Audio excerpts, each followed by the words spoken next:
اس بات کا بھی اعادہ کرتا ہوں، بار بار کہہ چکا ہوں کہ ہم یکمشت پاکستان کو ان بحرانوں سے نہیں نکال سکتے۔ ہم تدریجاً اس ملک کو اپنی معاشی لائن پر لائیں گے، ہم تدریجاً اس آئین کو وہ حق دلا سکیں گے کہ جو وہ اس مملکت میں رہنے والے اپنے شہریوں کو دیتا ہے۔ لیکن آغاز کس نے کرنا ہے؟ میں سمجھتا ہوں کہ آج پاکستان کے تمام سیاسی تنظیمیں جو مختلف افکار رکھتی ہیں، مختلف نظریات رکھتی ہیں، اور آج وہ ایک جگہ پر جمع ہیں، تو اس بات میں بھی کوئی مبالغہ آ رہی نہیں کہ یہ صرف پاکستان کے لیے جمع ہے، یہ صرف کشمیر کے لیے جمع ہے، یہ صرف فلسطین کے لیے جمع ہے، یہ صرف لیبیا کے لیے جمع ہے، یہ صرف عراق کے لیے جمع ہے۔ ہم امت کو پیغام دیتے ہیں کہ پاکستان ایٹمی ریاست بھی ہے، اس کی معیشت بھی ٹھیک ہوگی اور یہ امت مسلمہ کی نمائندگی بھی کرے گی۔ اس طرح نہیں کہ نام تو ریاست مدینہ کا لیا جائے، ریاست مدینہ کے کاز کے لیے تو کچھ نہ کیا جائے، لیکن اس کو بطور مذہب کارڈ استعمال کیا جائے۔ کشمیر کے کاز کے لیے تو کچھ نہ کیا جائے، لیکن کشمیر کو بطور کارڈ استعمال کیا جائے۔ ہم الحمدللہ ایک طویل تاریخ رکھتے ہیں، بر صغیر میں بھی سیاست کی ایک طویل تاریخ رکھتے ہیں۔ جمعیت علماء کو وجود میں آئے ہوئے 100 سال ہو چکے ہیں۔ ہمارے اکابر، ان کی قبریں بھی گواہی دیں گی کہ ہم اس خطے کے مسلمانوں کے لیے جو کردار ادا کیا ہے وہ فریڈم فائٹر کا کیا ہے، کسی غدار کا نہیں کیا۔ کبھی قادیانیوں کے حقوق کی بات کرتے ہیں، کبھی اس کو معاشی کونسل کے سربراہ کے طور پر تعینات کیا جاتا ہے۔ جناب اسپیکر، فارن فنڈنگ کے حوالے سے اگر ہمیں دوسرے ادارے ڈکٹیٹ کرتے ہیں یا وہ اپنے ثوابدیدی اختیار استعمال کر کے حکومت کو پیغام دیتے ہیں کہ تم یہ پالیسی نہیں اختیار کرو گے اور یہ پالیسی اختیار کرو گے، تو پھر پارلیمان بھی آج ایک آواز ہو کر فیصلہ دے کہ فارن فنڈنگ کے حوالے سے جو ادارہ ذمہ دار ہے وہ اپنے فیصلے کو ایک ہفتے کے اندر اناؤنس کرے، اور اس طرح کے فارن فنڈڈ پارٹیاں ہم پر مسلط نہ ہوں، جو پاکستان کی امن کو تباہ کر رہے ہیں، جو پاکستان میں افراتفری۔ ہم کشمیریوں کے لیے بات کرتے ہیں، ہم فلسطینیوں کے لیے بات کرتے ہیں، ہم امت کے ہر مظلوم طبقے کے لیے بات کرتے ہیں، ہم انسانیت کے لیے بات کرتے ہیں، لیکن ذرا اپنے ماحول کو بھی دیکھیں، ذرا اپنے معاشرے کو بھی دیکھیں۔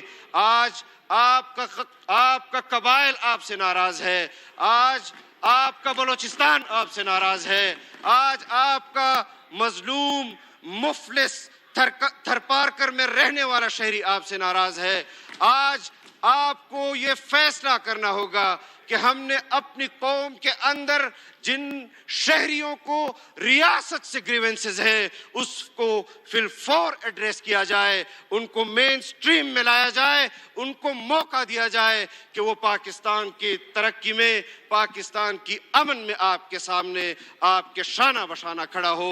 اس طرح نہیں کہ اگر مجھ پر ظلم ہو رہا ہے تو میں تو چیخوں، اگر میرے کسی اور دوست پر ظلم ہو رہا ہے اور وہ محسوس کرتا ہے کہ ریاست اپنی ذمہ داری محسوس نہیں کر رہی، تو پھر ہمیں آج جو موقع ملا ہے، اور میں اپنے پرائم منسٹر صاحب کو بھی کہنا چاہتا ہوں کہ اللہ نے آپ کو یہ موقع دیا ہے کہ پاکستانی قوم آپ کی پشت پر کھڑی ہوئی ہے۔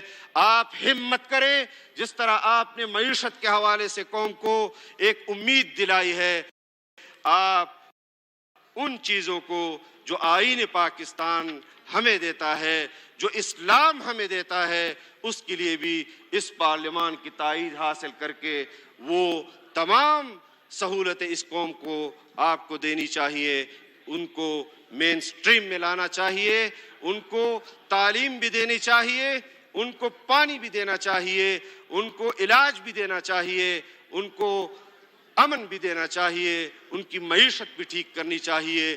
انشاءاللہ ہم آپ کے دست و بازو ہوں گے، آپ کے پشت پر کھڑے ہوں گے، اور ایسے نہیں کھڑے ہوں گے کہ کل ایک تنظیم جب اسلام آباد آ رہی تھی اور جس طرح آگ لگائی انہوں نے اپنی ذاتی خواہشات کے لیے. مجھے یاد ہے کہ محترمہ بے نظیر بھٹو شہید کو جب شہید کیا گیا اور آپ کے کارکن، آپ کے پارٹی کے کارکن وہ اشتعال میں تھے اور خدا جانے وہ کیا کر گزرتے، لیکن آپ کے پارٹی نے یہ سلوگن دیا کہ پاکستان کھپے. اس طرح ہم پاکستانیوں کو بھی حکومت کے ساتھ کھڑا ہونا چاہیے. ہم انشاءاللہ پاکستان کے لوگوں کو جو مشکلات گزشتہ پونے 5 سال میں درپیش ہوئی ہے اس کا مداوع بھی کریں گے، ازالہ بھی کریں گے. ہمارے اور آپ کے کولیگ یہاں رہے ہیں، مولانا حسن جان رحمہ اللہ، وہ آپ کے پارلیمنٹ کے رکن تھے، ان کو شہید کیا گیا. مولانا معراج الدین آپ کے کولیگ تھے، ان کو شہید کیا گیا. ڈاکٹر خالد محمود سومرو اس سینٹ کے پارلیمان کے شہید تھے، ان کو شہید کیا گیا، ممبر تھے، ان کو شہید کیا گیا. درجنوں پارلیمنٹیرین جن کو شہید کیا گیا. ہم نے تو کبھی ان کے خون کو اپنی سیاست کے لیے استعمال نہیں کیا، اور تم کبھی اپنے لوگوں پر الزام لگاتے ہو کہ تم سازش میں شریک ہو، تم مداخلت میں شریک ہو. تم نے مداخلت کی ہے. ان تمام لوگوں کے گھروں میں شہداء ہیں جنہوں نے پاکستان کے لیے شہادتیں دی ہیں. آپ ان کو گالیاں نہیں دے رہے، آپ ان لوگوں کو گالیاں دے رہے ہیں جو ان کے اکابر، ان کے عزیز، ان کے رشتہ دار ان کے گھروں میں شہید ہوئے ہیں. پوری پاکستانی قوم کے دل آزاری تم نے کی ہے، ان شہداء کی دل آزاری کی ہے. تم کس بنیاد پر یہ سرٹیفکیٹ بانٹ رہے ہو؟ یہ ڈرامے نہیں چلنے چاہیے. جناب اسپیکر، میں گفتگو طویل نہیں کرنا چاہتا، بلکہ اب اختتام پر آتا ہوں. کل جاتے جاتے وہ یہ کہہ گیا کہ میں 6 دن بعد پھر آؤں گا. تو میں اس کو یہ پیغام دینا چاہتا ہوں کہ 6 دن کے بعد بھی رانا ثناء اللہ ہی وزیر داخلہ ہوگا. غلط فہمی میں نہ رہنا. 6 دن کے بعد بھی یہی حکومت ہوگی. اور عدالت کو جو اس بار اس نے دھوکہ دیا ہے، عدالت نے اس پر اعتماد کیا، اس نے عدالت کی خلاف ورزی کی. جو اس کو پاکستان پر مسلط کرنے کے لیے لائے تھے کہ ہم تمہارے لیے اسرائیل بھی تسلیم کریں گے، قادیانیوں کو پاکستان میں غیر مسلم کے شک سے بھی نکالیں گے، ان کو تو یہ مایوس کر چکا ہے. کیونکہ پاکستان میں گفتار کے غازی نہیں، کردار کے غازی رہتے ہیں، جو کبھی بھی اسرائیل کو تسلیم نہیں کروائیں گے، جو کبھی بھی قادیانیوں کو غیر مسلم کے شک سے نہیں نکالیں گے. اور پھر جن لوگوں کو اس نے اعتماد دلایا کہ میں اگر وزیر اعظم بنا تو دنیا پاکستان میں پیسہ دے گی، پاکستان کی معیشت پتہ نہیں کہاں کہاں پہنچ جائے گی، ان کو بھی پونے 4 سال میں اطمینان ہو گیا ہے کہ ہمیں ایسے کسی کو نہیں لانا چاہیے. ایک عدلیہ رہتی تھی، اس کے ساتھ بھی جو حشر کل اس نے کیا ہے، میں امید کرتا ہوں کہ حکومت کو حکومت کرنی دی جائے گی اور عدلیہ اب صرف انصاف کی بنیاد پر فیصلوں کو دیکھے گی. جو فیصلے عدلیہ کے ذمہ ہیں وہ کرے گی. اور پاکستان میں اگر حکومت کرنی ہے تو وہ اس پارلیمان نے کرنی ہے، اس پارلیمان میں کے اندر بیٹھے ہوئے پارلیمنٹیرینز نے کرنی ہے.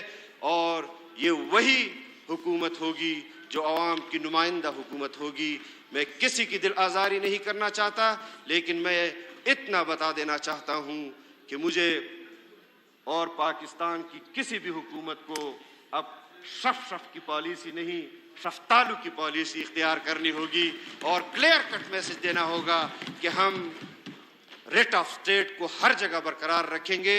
اگر کوئی ناجائز کرے گا تو اس کے ساتھ سختی سے نمٹا جائے گا, اور اگر کوئی آئین کے حدود کے اندر رہتے ہوئے اپنے حقوق کی جنگ لڑتا ہے تو لڑے. ہم نے بھی مظاہرے کیے ہیں, ہم نے بھی احتجاج کیے ہیں. ہمارے احتجاج اور ہمارے مظاہروں سے دنیا کے اندر امن کا پیغام گیا ہے. جو لوگ داڑھی اور پگڑی والوں کو دہشت کی علامت سمجھتے تھے, وحشت کی علامت سمجھتے تھے, ہم نے اس نظریے کو اپنے احتجاج سے بدلا. ہم نے آزادی مارچ کے ذریعے بھی ثابت کیا کہ ہم پرامن لوگ ہیں, ہم سیاسی لوگ ہیں, ہم آئین کے تحت کردار چاہتے ہیں. ہم نے بندوق کے خلاف ورزی بھی کی. اگر کسی نے اسلام کے نام پر بھی اٹھائی, ہم نے اس کی بھی مخالفت کی کہ پاکستان کے اندر اگر کوئی ریاست کے اندر حکومت کام کرے گی تو وہ اس آئین کے دائرے کے اندر رہتے ہوئے کرے گی. اس سے بالا اور اس سے باہر کسی کو اجازت نہیں ہوگی. میں شکر گزار ہوں آپ کا